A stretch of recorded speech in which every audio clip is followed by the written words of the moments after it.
O que você vai presenciar agora, a história maravilhosa que eu vou te contar agora, é sobre liderança. Quando é que um líder causa um dano absurdo, que bota todo mundo em pânico e estraga tudo, e quando é que do nada surge uma liderança diferenciada, brota do nada.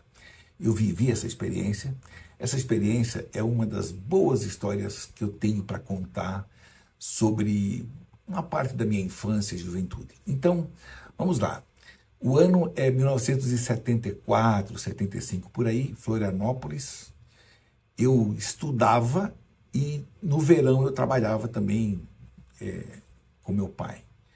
Meu pai tinha aparelhagem de pesca, né? Então nós tínhamos um trabalho assim de todo dia, ter que, no verão, por exemplo, sair de terra e ir para o mar, remar mais ou menos 40, 50 minutos, com vento, com chuva, vai lá, vê a rede, dá uma olhada na rede, traz o peixe e assim por diante. Mas aí esse dia era um dia de extrema tempestade. Se não consegue tirar a rede, né, e as notícias eram que a situação ia piorar. Se você não traz a rede para a terra, você pode perder tudo. Aí o prejuízo é gigantesco. Então nós fomos com a missão de pegar a rede e trazer, né, tirar a rede da turbulência, porque daí o mar fica muito agitado. E aí chegando lá, a tarefa é assim interessante, né, porque você tem que soltar umas amarras, botar a rede dentro do barco, que era uma canoa de 4 remos.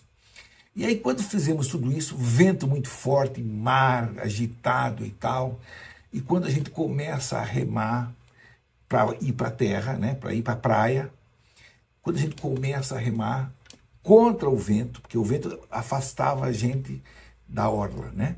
Isso não é na praia, é no costão, assim, num local onde tem pedras e tal. Então, quando a gente começa a remar, o remo da ré, que a gente chama o principal remo, bem no meio do barco, da canoa, esse remo quebrou o tolete. Tolete é um pauzinho ali onde o remo fica fixado, sabe?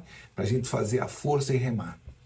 E aí esse tolete quebra, nós ficamos só com 3 remos, e aí a canoa não conseguia avançar. O mar, a canoa, o vento soprava e ela ia sempre mais para alto mar, mais para alto mar. E aí olha a tragédia agora. Seu Miguel, que era o nosso mestre, né, era um pescador experiente, ele diz assim, olha a fala dele: depois de tudo pronto, nós vamos morrer no meio do mar. Essa foi a fala do seu Miguel. É um pescador amigo meu, que não sei se ele está vivo até hoje, mas quando ele disse isso, foi um caos geral. Perto de mim, nunca esqueço disso, estava seu Geraldino, que era um senhor negro, muito forte, uma pessoa forte, acho que ele devia ter uns 40 anos, talvez. E aí, quando o seu Geraldino ouviu isso, eu acho que o seu Geraldino devia ser talvez muito religioso, ele largou o remo, que a gente estava só com 3 remos, né? Canoa de 4, a gente estava com 3. Aí ele largou o remo dele e se ajoelhou no barco. Se ajoelhou no barco e começou a rezar. E aí eu me lembro assim que a minha reação foi instantânea. Seu Geraldino, pelo amor de Deus, reza, mas rema. Reza, mais rema. Vem cá, vem aqui comigo. Aí nós ficamos... olha que coisa interessante. Ele prontamente aceitou a minha sugestão. Reza, mais rema. Reza, algumas palavras de comando ali eu falei, não me lembro bem exatamente quais, né? Mas assim, talvez alguma coisa no sentido, nós vamos conseguir, nós vamos superar isso e tal. E aí ele veio e começa a remar comigo. Aí agora a canoa está com 3 remos. No remo do meio, eu e seu Geraldino. Nós 2 ali puxando ali.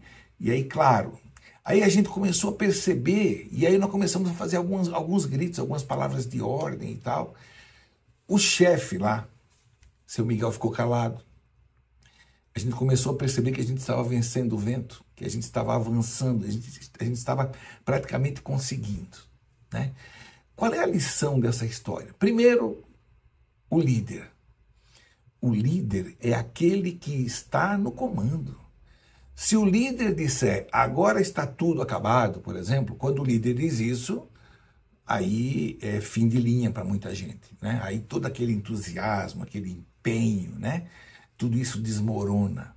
Essa fala do líder, tanto no sentido positivo quanto negativo, ela é muito preciosa. E ela pode ser desastrosa. Nesse caso foi um desastre. Foi um desastre, né? A fala dele conseguiu piorar muito mais as coisas. Mas aí tem um fato interessante. A minha reação foi instantânea, assim. Eu já tinha estudado ali algumas coisas sobre liderança, mas era muito pouco. Mas o que mais me impressionou, o grande personagem dessa história é seu Geraldino. Ele é o grande personagem dessa história, porque, primeira coisa, a reação dele foi de fé, né? Ele deve ter pensado assim, era uma pessoa muito humilde, a minha fé vai me salvar.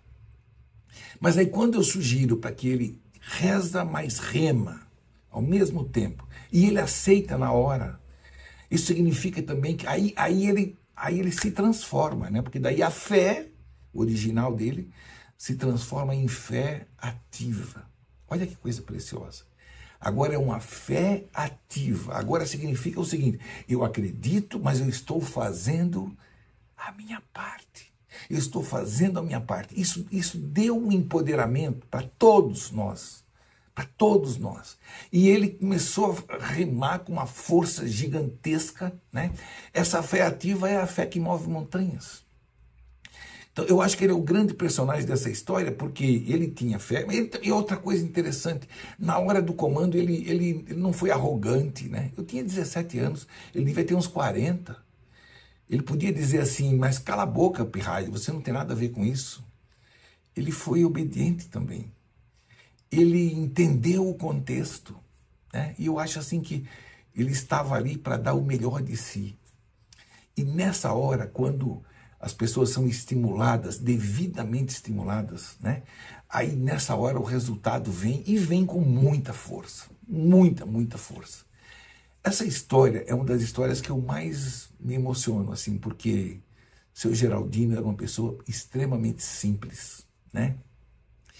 Naquele dia, eu acho que ele foi protagonista. Ele foi o protagonista de uma história interessante, porque nós estávamos ali em 8 homens, mais ou menos. Todos nós poderíamos... Eu confesso que, se você pesquisar sobre Santa Catarina, Florianópolis, Barra da Lagoa, né? Nessa década de 70, eu perdi alguns amigos no mar, por exemplo. Então, naquela época, era tudo na base do remo, não tinha motor, não tinha nada, né? Era assim, é a fé e a força, né? A obediência e assim por diante. Então, eu passei aqui para que você conhecesse essa história do líder improvável. E quando esse líder improvável, quando ele se manifesta e faz o seu papel, como ele fez, né? Outra coisa interessante também que eu vejo no papel de seu Geraldino é a liderança servidora. Ele estava ali servindo. Ele era a pessoa mais forte de todas ali.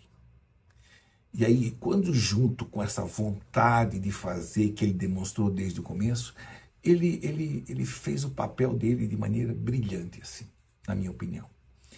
Então, para você que é líder, né, cuide com as suas palavras. Elas têm muito poder, ou para construir ou para destruir. E para você que é liderado, fique atento, porque às vezes, nessas horas mais difíceis, mais improváveis, você pode mostrar um pouco da tua força, do teu poder, né? A gente tem uma semente dentro de nós que, quando adequadamente provocada, ela consegue fazer maravilhas. E eu costumo dizer que o ser humano gosta de ser desafiado. Quando ele é devidamente desafiado e ele reage de acordo, aí a pessoa opera maravilhas, né? Aí se transforma. E eu espero que você tenha gostado dessa história maravilhosa, mas eu acho que seu Geraldino já não está mais aqui entre nós. Toda a minha reverência, o meu carinho por essa experiência, né? E por essa pessoa, por esse ser humano maravilhoso que naquele dia contribuiu com a sua força, com a sua fé, para salvar todos nós. Te vejo em outras histórias interessantes.